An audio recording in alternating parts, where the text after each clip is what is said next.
ഗാന്ധി ഇടപെട്ട് കർണാടക ഗവൺമെന്റിനെ കൊണ്ട് ചെയ്യിപ്പിച്ച 100 വീടുകളുടെ പണം കൈമാറി. ലീഗ് പ്രഖ്യാപിച്ച 100 വീടുകളുടെ സ്ഥലം ഏറ്റെടുത്ത് നിർമ്മാണ പ്രവർത്തനം തുടങ്ങി. അപ്പൊ എത്ര 200 വീടായി, ആകെ 400 വീടുകൾ. ഇനി ഞങ്ങളുടെ സ്ഥലം കിട്ടാൻ അടുത്ത ആഴ്ച ഞങ്ങളുടെ രജിസ്ട്രേഷനാണ് സ്ഥലത്തിന്റെ. ആ രജിസ്ട്രേഷൻ കഴിഞ്ഞാൽ ഉടൻ തന്നെ 10 ദിവസത്തിനുള്ളിൽ പ്ലാൻ അംഗീകരിച്ച് ഞങ്ങളുടെ നിർമ്മാണ പ്രവർത്തനം ഞങ്ങൾ തുടങ്ങും. അപ്പൊ 300 വീടാവും. അപ്പൊ ആകെ 400 വീടേ നിർമ്മിക്കേണ്ടേ. നമസ്കാരം. നമ്മുടെ പ്രതിപക്ഷ നേതാവ് വി ഡി സതീശൻ്റെ ചങ്കുപൊട്ടൽ ന്യൂസാണ് കുറച്ച് ദിവസങ്ങളായിട്ട് ഇപ്പോൾ സോഷ്യൽ മീഡിയയിൽ ഏറ്റവും കൂടുതൽ ചർച്ച ചെയ്യപ്പെടുന്നത്. അതായത് രാഹുൽ മാക്കൂട്ടത്തിനെ പുറത്താക്കിയതിനകത്ത് പുള്ളിക്ക് ചങ്ക് പൊട്ടുന്നത് ഇപ്പോഴാണ്. ഇത്രയും കാലമായിട്ട് ചങ്കൊന്നും പൊട്ടിക്കണ്ടില്ല. കാരണം എന്താണെന്ന് ചോദിച്ചു കഴിഞ്ഞാൽ, അനാവശ്യമായിട്ട് അങ്ങനെ ഒരു വിവാദം വന്ന ഉടനെ തന്നെ യൂത്ത് കോൺഗ്രസിൻ്റെ സംസ്ഥാന പ്രസിഡന്റ് സ്ഥാനത്ത് നിന്നും ആദ്യമേ നീക്കിയത് വി ഡി സതീശനാണ്. അല്ലെങ്കിൽ വി ഡി സതീശൻ ഉൾപ്പെട്ട ആ ഒരു കോൺഗ്രസിൻ്റെ ഉന്നത നേതൃത്വമാണ്. ആ കാര്യത്തിനകത്ത് പ്രത്യേകിച്ച് ഇനി പറയേണ്ട കാര്യമില്ല. അതോടൊപ്പം തന്നെ പാർലമെൻ്ററി പാർട്ടിയിൽ നിന്നും പുറത്താക്കിയതും വി ഡി സതീശൻ്റെ നേതൃത്വം തന്നെ. അതിനുശേഷം പാർട്ടിയിൽ നിന്നും പുറത്താക്കിയതും വി ഡി സതീശൻ്റെ നേതൃത്വം തന്നെ. കാര്യം KPCC പ്രസിഡന്റൊക്കെ ശരിക്കും പറഞ്ഞു കഴിഞ്ഞാൽ ഒരു സ്ഥാനത്ത് ഉണ്ട് എന്നുണ്ടെങ്കിൽ പോലും വി ഡി സതീശൻ്റെ ഒരു ഇൻവോൾവ്മെൻ്റാണ് കൃത്യമായിട്ടും ആ കാര്യത്തിനകത്ത് നിലപാടെടുത്തത്. രാഹുൽ മാങ്കൂട്ടത്തിനൊക്കെ വളർത്തിക്കൊണ്ടുവരുന്നതിൽ വളരെ നിർണായകമായ പങ്കുവഹിച്ച ആളാണ് താങ്കൾ. ഈ ഒരു അവസ്ഥയിൽ നമ്മൾ ആൾക്കാരിങ്ങനെ വളർത്തിക്കൊണ്ട്, നമുക്ക് ഇതൊക്കെ ഒരു അപൂർവമായി സംഭവിക്കുന്ന ഒരു കാര്യമാണ്. വി ഡി സതീശൻ ആ കാലഘട്ടത്തിൽ വളരെ ശക്തമായിട്ട് പറയുന്നൊരു കാര്യമുണ്ടായിരുന്നു. അതായത് എൻ്റെ ബോധ്യത്തിൻ്റെ അടിസ്ഥാനത്തിലാണ്, എൻ്റെ ബോധ്യം ആവർത്തിച്ച് പറഞ്ഞിരുന്ന കാര്യങ്ങളാണ് എൻ്റെ ബോധ്യത്തിൻ്റെ അടിസ്ഥാനത്തിൽ. അതോടൊപ്പം തന്നെ കടൽ ഇളകി വന്നു കഴിഞ്ഞാൽ പോലും എടുത്ത തീരുമാനത്തിൽ മാറ്റങ്ങളില്ല എന്നൊക്കെ പറഞ്ഞാൽ അതിശക്തമായിട്ട് അതിനകത്ത് എന്തൊക്കെയോ താൻ വലിയൊരു കാര്യം ചെയ്തു, അല്ലെങ്കിൽ തൻ്റെ പാർട്ടിയിൽപ്പെട്ട അല്ലെങ്കിൽ തൻ്റെ യൂത്ത് കോൺഗ്രസിൻ്റെ ഏറ്റവും സമാരാധ്യനായിരുന്ന നേതാവായിരുന്ന വ്യക്തിക്കെതിരെ പോലും കൂടെ ഒരു ആരോപണം വന്നപ്പോൾ തന്നെ അതിശക്തമായ നിലപാടെടുത്ത് വളരെ കർക്കശക്കാരനായ വളരെ ആദർശധീരനായ ഒരു നേതാവാണ് താൻ എന്നുള്ള ഒരു ശരിക്കും പറഞ്ഞു കഴിഞ്ഞാൽ ഒരു മുഖം മൂടി. ഞാൻ കേരളത്തിലെ കോൺഗ്രസിൻ്റെ ഒരു സെക്കൻഡ് റോയെ ഒരു തേർഡ് റോയെ വളർത്തിയെടുക്കാൻ വലിയ പങ്ക് കഴിഞ്ഞ 5 വർഷം വഹിച്ചിട്ടുണ്ട്. ധരിച്ചു വെച്ചുകൊണ്ടാണ് വി ഡി സതീശൻ ആ ഒരു കാര്യത്തിനകത്ത് നിലപാടെടുത്തത്.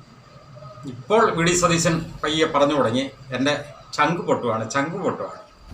അവരെല്ലാം ഭയങ്കര പൊട്ടൻഷ്യലുള്ള ആളുകളാണ്, മിടുക്കരായിട്ടുള്ള ആളുകളാണ്, സംശയമൊന്നുമില്ല. അവർ നല്ല കഴിവുള്ള കാര്യം ഞാൻ പറയാറുണ്ടല്ല, എന്നെയും ബൈപ്പാസ് ചെയ്ത് പോകുമല്ലോ വലിയ കാലമില്ലാതെ. അത്രയും മിടുക്കരായിട്ടുള്ള ആളുകളല്ല, നല്ലൊരു ടീമാണുള്ളത്. എന്താ ചങ്ക് പൊട്ടത്തിൻ്റെ കാരണം എന്നുള്ളത് നമ്മൾ കഴിഞ്ഞ ദിവസം പറഞ്ഞിരുന്നു. അതായത് ഇപ്പോൾ സോഷ്യൽ മീഡിയയിൽ വി ഡി സതീശനെ എടുത്തിട്ടുണ്ട്. അലക്കെന്ന് പറഞ്ഞ് നിസ്സാര അലക്കൊന്നുമല്ല അലക്കിക്കൊണ്ടിരിക്കുന്നത്. അപ്പോൾ വി ഡി സതീശന് മനസ്സിലായി രാഹുൽ മാക്കൂട്ടത്തിനോട് എതിരെ എടുത്ത ആ ഒരു നടപടി തികച്ചും തെറ്റായി പോയി എന്നുള്ളത് വി ഡി സതീശൻ്റെ ഉള്ളിൽ വരുന്നുണ്ട്. അതിലൊരാൾക്ക് ഇതുമായി ബന്ധപ്പെട്ടൊരു കേസ് വന്നു. കേസ് വന്നപ്പോൾ ഞങ്ങളത് ഗൗരവതരമായി ഞങ്ങൾ പഠിച്ചിട്ട് ഞങ്ങൾ ടീമായി എടുത്ത തീരുമാനമാണ്. കാരണം അതിനുശേഷം വന്നിരിക്കുന്ന ഓരോ സംഭവവികാസങ്ങളും നമുക്കറിയാലോ. കാരണം ഈ രാഹുൽ മാക്കൂട്ടത്തിനെതിരെ വന്നിരിക്കുന്ന കേസുകളൊക്കെ ഫ്ലോപ്പായി കഴിഞ്ഞപ്പോഴത്തേക്കും അതൊന്നും എവിടെയും നിലനിൽക്കുന്നില്ല. രാഹുൽ മാക്കൂട്ടം തെറ്റ് ചെയ്തിട്ടില്ല എന്നുള്ള രാഹുൽ മാക്കൂട്ടം തുടക്കം പോലെ പറഞ്ഞിരുന്ന ആ ഒരു കാര്യത്തിനത് തന്നെയാണ് കോടതി പോലും കൂടെ സപ്പോർട്ട് ചെയ്തിരിക്കുന്നത്. അങ്ങനെ വന്നു കഴിഞ്ഞപ്പോൾ വി ഡി സതീശന് ഇനിയിപ്പോൾ തെറ്റ് തിരുത്തി, ഇപ്പോൾ പറയുന്ന തെറ്റ് തിരുത്തി വരിക. ഈ തെറ്റ് ചെയ്തെങ്കിൽ തെറ്റ് തിരുത്തേണ്ട കാര്യമുള്ളൂ. ടീമായി എടുത്ത തീരുമാനം എല്ലാവരും അത് പറയണം. ഞാൻ അവസാനം എൻ്റെ തലയിൽ മാത്രമായി. എനിക്ക് സത്യം പറഞ്ഞാൽ വലിയ പ്രയാസത്തോടു കൂടി എടുത്ത തീരുമാനമാണ്. അവിടെ എൻ്റെ ഏറ്റവും പ്രിയപ്പെട്ട സഹപ്രവർത്തകരിൽ ഒരാളാണ്, എനിക്ക് വലിയ ഇഷ്ടമുള്ള ഒരാളാണ്. ചെയ്യാത്ത ഒരു തെറ്റെങ്ങനെ തെറ്റാന്ന് കോടതി പോലും ചോദിച്ചിരിക്കുന്ന ഒരു ചോദ്യം അതല്ലേ. ഏതെങ്കിലും ഒരു സ്ത്രീയും പുരുഷനും സൗഹൃദപരമായിട്ട് അവരെ ഏതെങ്കിലും രീതിയിൽ ബന്ധപ്പെടുന്നത് അതെങ്ങനെ തെറ്റാണെന്ന് കാണാൻ പറ്റും എന്നുള്ളതാണ് കോടതി ചോദിച്ചിരിക്കുന്നത്. പ്രത്യേകിച്ച് രാഹുൽ മാക്കൂട്ടം അവിവാഹിതനാണ്. കാരണം വി ഡി സതീശനെ പോലെ കുടുംബവും ഭാര്യയും കുട്ടികളും ഉള്ള വ്യക്തി അല്ലല്ലോ മറ്റൊരു സ്ത്രീയായിട്ട് ബന്ധം സ്ഥാപിച്ചിരിക്കുന്നത്. അയാൾ ആ തീരുമാനം എടുക്കേണ്ടി വന്നു. രാഷ്ട്രീയത്തിൽ അപ്രിയങ്ങളായ തീരുമാനങ്ങൾ നമ്മൾ എടുക്കേണ്ടി വരും. തീരുമാനം എടുത്തു ഇല്ലേ, ആ തീരുമാനം എടുത്തു, അതിൽ ഉറച്ചു നിന്നു. സോഷ്യൽ മീഡിയയിലൊക്കെ ഭയങ്കര അറ്റാക്ക് എനിക്കെതിരായിട്ടുണ്ടായി. ഞാൻ ഈ തീരുമാനം എടുത്തതിന് ചങ്ക് പൊട്ടിയെടുത്ത തീരുമാനമാണ്. ഈശ്വര, ഇവിടെ ആരുമില്ലല്ലോ ഇതൊന്ന് പറഞ്ഞു ചിരിക്കാനായി. വി ഡി സതീശന്റെ കാര്യം നമുക്കറിയാവുന്ന ഒരു കാര്യമാണ്. പറവൂര് അദ്ദേഹത്തിന്റെ MLA ഓഫീസ് സെക്രട്ടറി ആയിരുന്ന വ്യക്തിയുടെ ഭാര്യയെ അദ്ദേഹം ദുരുപയോഗം ചെയ്തിരുന്നു എന്നുള്ളത് ആ സ്ത്രീ തന്നെ വെളിപ്പെടുത്തിയിരിക്കുന്ന ഒരു സാഹചര്യം ഇപ്പോൾ സോഷ്യൽ മീഡിയയിൽ കടന്ന് അലക്കുന്നുണ്ട്. അപ്പം അങ്ങനെ വെച്ച് നോക്കുമ്പോൾ വി ഡി സതീശൻ ചെയ്തിരിക്കുന്നതിൻ്റെ 4 തെറ്റ് പോലും രാഹുൽ മാക്കൂട്ടം ചെയ്തിട്ടില്ല എന്നുള്ള സ്ഥിതിക്ക് രാഹുൽ മാക്കൂട്ടം തെറ്റ് തിരുത്തിയിട്ട് വരിക എന്ന് പറയാനും ഇപ്പോൾ പറ്റാത്തൊരവസ്ഥയാണ്. കാരണം തെറ്റ് ചെയ്തെങ്കിൽ തെറ്റ് തിരുത്തേണ്ട കാര്യമുള്ളൂ. നമ്മുടെ MLA VD സതീശനില്ലേ, പരമനാറി ഇപ്പോഴല്ലേ MLA ഇത് കുണ്ണാറി അവരെ. പിന്നെ ഉള്ളതെന്ന് പറയുന്നത് ഇപ്പോൾ VD സതീശന്റെ ഏറ്റവും വലിയൊരു പരിതാപനം എന്ന് പറയുന്നത്, കാരണം ഈ രാഹുൽ മാക്കൂട്ടത്തെക്കാളും 4 ഇരട്ടി മോശക്കാരനായിരുന്ന PK ശശി ഒറ്റപ്പാലം മണ്ഡലത്തിൽ ഇപ്പോൾ UDFന്റെ സ്ഥാനാർത്ഥിയായിട്ട് മത്സരിക്കുന്ന PK ശശി, അതായത് 3 പതിറ്റാണ്ടോളം CPM-ന്റെ ശക്തനായിട്ട് പ്രതിനിധീകരിച്ചുകൊണ്ട് ഷൊർണൂർ MLA-യും അതുപോലെ KTDCയുടെ ചെയർമാനും ഒക്കെ ആയിട്ടിരുന്ന CPM-ന്റെ ശക്തനായിട്ടുള്ള ഒരു നേതാവായിരുന്നു PK ശശി. ആ PK ശശിക്കെതിരെ ഈ രാഹുൽ മാക്കൂട്ടത്തിനെതിരെ ഉയർന്നു വന്ന പെണ്ണ് വിഷയം സംബന്ധിച്ചിട്ടുള്ളതിനേക്കാളും 4 ഇരട്ടി ഗൗരവമുള്ള വിഷയങ്ങൾ CPM-ൽ നിന്നപ്പോൾ ഉണ്ടായിരുന്നതാണെന്നും ആ കാലഘട്ടത്തിൽ AK ബാലനും PK ശ്രീമതിയും ഉൾപ്പെട്ട അന്വേഷണ സംഘം റിക്ടർ സ്കെയിൽ വെച്ച് അളന്നു കഴിഞ്ഞപ്പോഴത്തേക്കും അളവിൻ്റെ തീവ്രത കുറഞ്ഞു പോയതുകൊണ്ട് PK ശശിക്കെതിരെ നടപടിയെടുക്കേണ്ടതില്ല എന്നൊക്കെ തീരുമാനിച്ചത് ആ തീരുമാനത്തിനെ ആക്ഷേപിക്കുകയായിരുന്നു കംപ്ലീറ്റ്. കുറേ ആളുകൾ വന്നു, കുറേ ആളുകൾ ആരാണെന്നൊന്നും ഞാൻ ശ്രദ്ധിച്ചിട്ടില്ല. പക്ഷേ ഞാൻ തീരുമാനിച്ചത് സോഷ്യൽ മീഡിയ ഒന്നും അറ്റാക്ക് ചെയ്താലൊന്നും നമ്മുടെ തീരുമാനം ഡൈലൂട്ട് ചെയ്യാൻ പാടില്ല. പൊളിറ്റിക്കൽ ഡിസിഷൻ എടുത്തു, സ്വാഭാവികമായിട്ടും ഉണ്ടാവില്ല. ഞാൻ പറഞ്ഞല്ലേ, ഞാൻ ചങ്ക് പൊട്ടിയിട്ട് തീരുമാനം എടുത്തെന്ന് പറഞ്ഞു, വിഷമം ഉണ്ടാവും നമുക്ക്. അറിയാലോ, CPM-ലെ ഏത് നേതാക്കന്മാർ എപ്പോൾ സ്ത്രീ വിഷയമായിട്ട് ബന്ധപ്പെട്ട് വന്നു കഴിഞ്ഞാൽ ഉടനെ AK ബാലനും PK ശ്രീമതിയും അതുപോലെയുള്ള ഒരു കുറച്ച് പേരെ നിയോഗിച്ചിട്ടുണ്ട്. അവരൊക്കെ ഓടിച്ചെന്ന ഒരു തീവ്രത സ്കെയിലുമായിട്ട് ചെന്ന് തീവ്രത അളന്നു കഴിയുമ്പോഴത്തേക്കും CPM-ൽപ്പെട്ടവരാണെങ്കിൽ തീവ്രത തീരെ കുറവായിരിക്കും. സ്വാഭാവികമായിട്ട് അവർക്കെതിരെ നടപടിയൊന്നുമില്ല. അങ്ങനെയുള്ള ഒരു ഡസനിൽ പരം നേതാക്കന്മാർ ഇപ്പോഴും ഉണ്ടല്ലോ. നമുക്കറിയാം ഈ P ശശി മൂലം, അതായത് മുഖ്യമന്ത്രിയുടെ പൊളിറ്റിക്കൽ സെക്രട്ടറി ആയിരുന്ന P ശശി, കണ്ണൂരുകാരനാണ്. അദ്ദേഹമാണ് ശരിക്കും പറഞ്ഞു കഴിഞ്ഞാൽ ഈ അടുത്ത കാലം വരെ കേരളം ഭരിച്ചുകൊണ്ടിരുന്നെന്ന് വേണമെങ്കിൽ പറയാം. കാരണം മുഖ്യമന്ത്രിയുടെ പ്രൈവറ്റ് സെക്രട്ടറി ആയിരുന്നു, പൊളിറ്റിക്കൽ സെക്രട്ടറി ആയിരുന്നു. അതോടൊപ്പം തന്നെ ചേർത്ത് വായിച്ചിരുന്ന പേരാണ് ഈ PK ശശി. PK ശശി ഇപ്പോൾ CPM വിട്ട് UDF പാളയത്തിലേക്ക് വന്നു. പിന്നെ ഉള്ള ആൾക്കാരാണ് KB ഗണേഷ് കുമാർ, M മുകേഷ്, അതുപോലെ തന്നെ AK ശശീന്ദ്രൻ വനംവകുപ്പ് മന്ത്രി, അതുപോലെ തന്നെ തോമസ് ഐസക് മുൻ ധനകാര്യ വകുപ്പ് മന്ത്രി, അതുപോലെ ശ്രീരാമകൃഷ്ണൻ മുൻ സ്പീക്കർ, അതുപോലെ തന്നെ കടകംപള്ളി സുരേന്ദ്രൻ മുൻ ദേവസ്വം മന്ത്രി. ഇവരുടെയൊക്കെ അങ്ങനെ ഒരു ഡസനോളം. പിന്നെ നമുക്കറിയാവുന്ന ഗോപി കോട്ടപ്പുറക്കിൻ്റെ വിഷയമൊക്കെ. അങ്ങനെ CPM-നകത്ത് ഒരു ഡസനിൽ പരം ആൾക്കാർ ഇത്തരം സ്ത്രീ വിഷയങ്ങളുമായിട്ട് ബന്ധപ്പെട്ടൊക്കെ ഉള്ളപ്പോൾ അവർക്കെല്ലാം റിക്ടർ സ്കെയിൽ വളരെ തീവ്രത കുറവും. അതുകൊണ്ട് തന്നെ അതൊന്നും കേസുകളായിട്ട് ഒന്നുമില്ല, നടപടിയെടുത്തില്ല. പാർട്ടിയാണെങ്കിൽ പോലും കൂടെ അതൊക്കെ അന്വേഷിച്ച് കഴിയുമ്പോഴത്തേക്കും ഏതെങ്കിലുമൊക്കെ രീതിയിൽ ന്യായീകരിച്ചു കൊണ്ടുവരുമായിരുന്നു. അങ്ങനെയുള്ള ഒരു വ്യക്തിയായിരുന്നു PK ശശി. പക്ഷെ അത് ഒരു ഒറ്റപ്പെട്ട ഒരു സംഭവമാണ്. അതെന്താ, അത് അങ്ങനെ തീരുമാനമെടുത്തു, ഒറ്റപ്പെട്ട സംഭവം. അതിനർത്ഥം എല്ലാവരും അങ്ങനെയാണെന്നല്ലല്ലോ.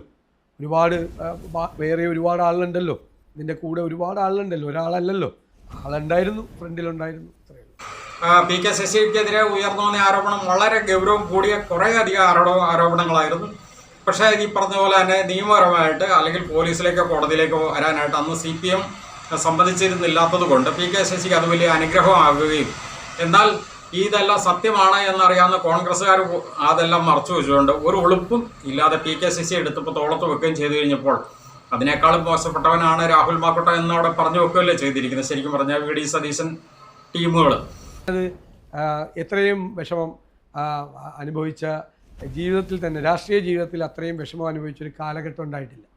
അപ്പോൾ അങ്ങനെ വന്നു കഴിഞ്ഞപ്പോഴത്തേക്കും രാഹുൽ മാക്കൂട്ടത്തിനോടൊപ്പം, അതായത് ആ വ്യക്തി പോലെയുള്ള ഒരു കറ തീർന്ന ഒരു കോൺഗ്രസ്സുകാരൻ ശരിക്കും പറഞ്ഞാൽ ഇന്ന് കോൺഗ്രസ് തന്നെ ഉണ്ട്.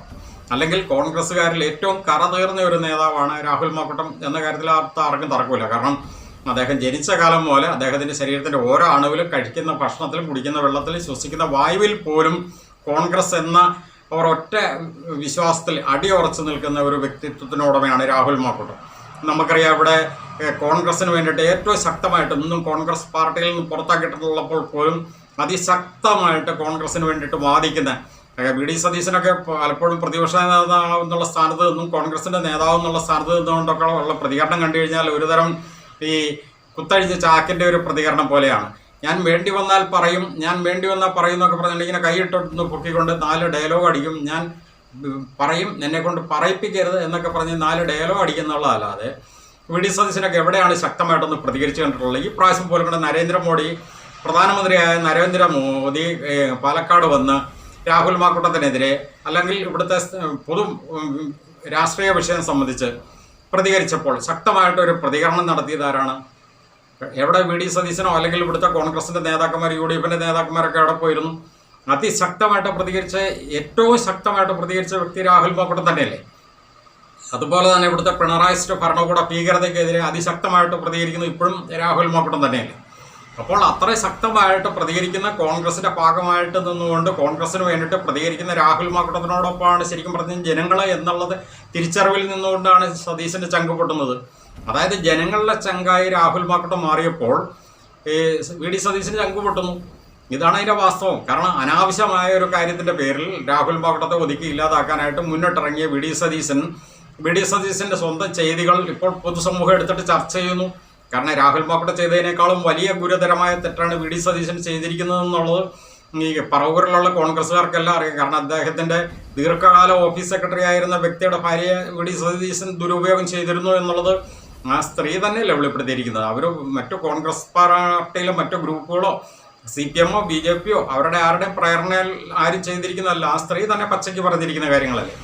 അപ്പോൾ അങ്ങനെ വന്നു കഴിഞ്ഞപ്പോഴത്തേക്കും വി ഡി സതീശന് തന്നെ അത് വലിയൊരു ദോഷമായിട്ട് വരുന്നുണ്ട് എന്നുള്ള ഒരു തിരിച്ചറിവും, അതോടൊപ്പം തന്നെ രാഹുൽ മാങ്കൂട്ടം ഈ കോൺഗ്രസിന് വേണ്ടിയിട്ട് ശബ്ദിക്കുന്നത് പോലെ തനിക്കോ തന്നോടൊപ്പം ഉള്ളവർക്കോ അല്ലെങ്കിൽ സതീശനിസ്റ്റുകൾ എന്ന പേരിൽ ലേബലിൽ അറിയപ്പെടുന്ന കുറച്ച് കോൺഗ്രസിൻ്റെ നേതാക്കന്മാരുണ്ട്.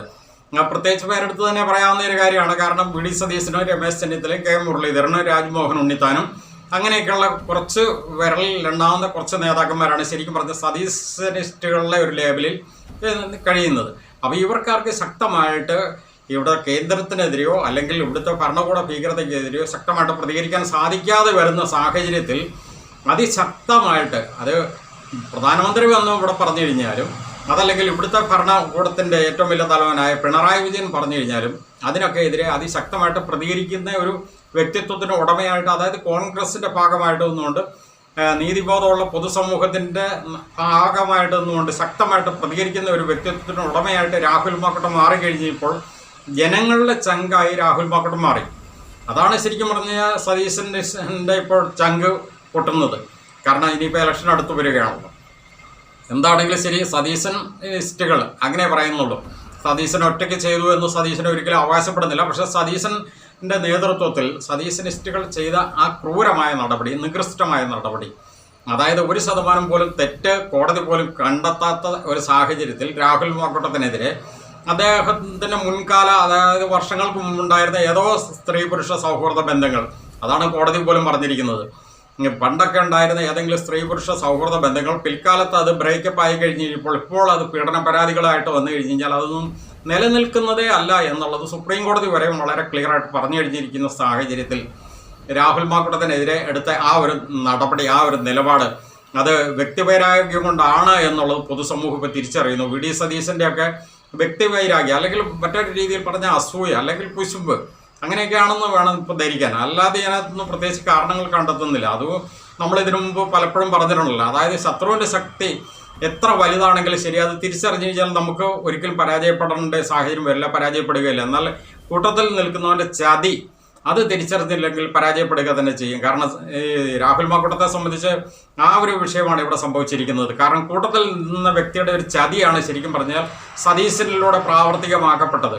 കാരണം രാഹുൽ മാങ്കൂട്ടത്തെ പാലക്കാട് മത്സരിപ്പിച്ചില്ല എന്ന് മാത്രമല്ല, അടൂരെങ്കിലും മത്സരിപ്പിക്കുന്നു കരുതി അവിടെയും മത്സരിപ്പിച്ചില്ല. ധർമ്മടത്ത് പിണറായിക്കെതിരെയെങ്കിലും മത്സരിപ്പിക്കുന്നു കരുതി അവിടെയും സംഭവിച്ചില്ല. പകരം രാഹുൽ മാങ്കൂട്ടത്തെ ഒതുക്കി ഇല്ലാതാക്കിക്കൊണ്ട് കൊഞ്ഞനം കുത്തി കാണിച്ചുകൊണ്ട് PK ശശിയെ, അതായത് പതിറ്റാണ്ടുകളോളം കോൺഗ്രസിനെ തെറി പറഞ്ഞുകൊണ്ട് നടന്ന അല്ലെങ്കിൽ ചീത്ത പറഞ്ഞുകൊണ്ട് നടന്ന രാഹുൽ മാങ്കൂട്ടത്തെക്കാളും 4 ഇരട്ടി പെണ്ണ് വിഷയങ്ങളിൽ ഉൾപ്പെട്ടിട്ടുള്ള ഒറ്റപ്പാലത്ത് ഇപ്പോൾ മത്സരിക്കുന്ന PK ശശിയെ എടുത്ത് കോൺഗ്രസ് പാളയത്തിലേക്ക് കൊണ്ടുവന്ന് തോളത്തെടുത്ത് വെച്ചുകൊണ്ട് കെട്ടിപ്പിടിച്ചുകൊണ്ട് വി ഡി സതീശനൊക്കെ മത്സരിപ്പിക്കുമ്പോൾ സ്വാഭാവികമായിട്ടും സാധാരണ കോൺഗ്രസ്സുകാർക്ക് അല്ലെങ്കിൽ കോൺഗ്രസിനെ സ്നേഹിക്കുന്ന മലയാളികളിൽ മഹാഭൂരിപക്ഷം പേർക്കും അത് വളരെയധികം വേദനയുണ്ടാക്കി. അങ്ങനെ വന്നു കഴിഞ്ഞപ്പോൾ രാഹുൽ മാങ്കൂട്ടം ശരിക്കും പറഞ്ഞു കഴിഞ്ഞാൽ നന്മയുള്ള മനുഷ്യരുടെ ചങ്കായി മാറിയപ്പോൾ വി ഡി സതീശൻ്റെ ചങ്ക് പൊട്ടുന്നു എന്നതാണ് ഇപ്പോൾ വാസ്തവം.